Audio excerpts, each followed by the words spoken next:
키워드로 정리한 지역 소식입니다. 일본에서 열린 고교 만화대회 만화 고시엔 결승에서 전남여고 학생들이 일본 고등학생들을 제치고 1위를 차지했습니다. 일본 최대 규모의 고교 만화 그리기 경연대회 만화 고시엔에서 전남여고 학생들이 최우수상을 받았습니다. 이번 대회 결승전은 친절한 세상이 주제였는데요. 5시간 30분 안에 작품을 완성해 제출하는 것으로 진행됐습니다. 전남여고 팀의 작품은 길을 잃은 한국 여고생에게 상반신이 문신으로 뒤덮인 남성이 접근하는 장면으로 시작하는데요. 여고생들은 일본 야쿠자라며 겁을 먹었지만 사실 남성의 문신은 길을 안내해주는 지도를 의미했습니다.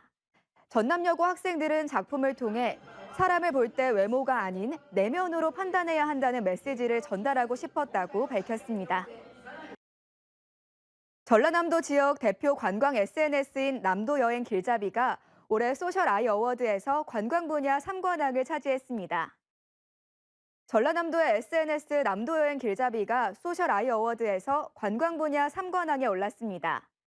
소셜 아이 어워드는 한국인터넷진흥원과 한국디자인진흥원 등이 후원하는 행사인데요. 인터넷 전문가 3천여 명의 평가위원단이 공공기관과 민간기업의 채널을 분석해서 혁신적이고 모범적인 사례를 평가합니다. 전라남도는 특히 계절과 시기별 맞춤형 여행 테마 콘텐츠를 관광 소유자에게 최적화된 방식으로 홍보했는데요. 이를 토대로 누적 조회수 143만 회를 기록한 점을 인정받았습니다.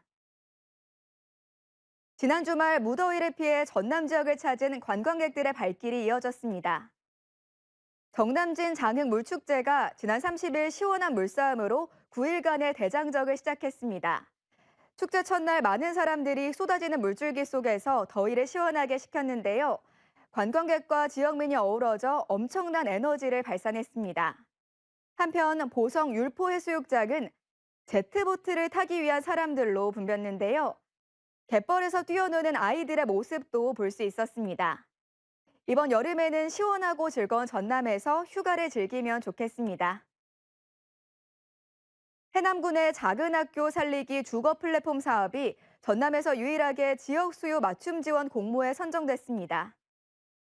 국토교통부가 주관하는 지역 수요 맞춤 지원 공모 사업에 해남군이 선정돼 62억 원의 사업비를 확보했습니다. 지역 수요 맞춤 지원은 자녀 교육과 창업, 취업 등의 이유로 지방으로 이주하는 수요를 반영해 지자체가 공공임대주택과 일자리 등을 지원하는 사업입니다. 해남군은 2025년까지 북일면 일원에 공공임대주택을 건립하고 다목적 체육관과 커뮤니티 센터 등 생활 기반 시설을 조성할 계획인데요.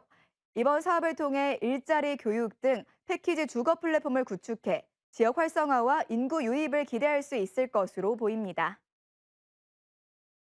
지금까지 키워드 브리핑이었습니다.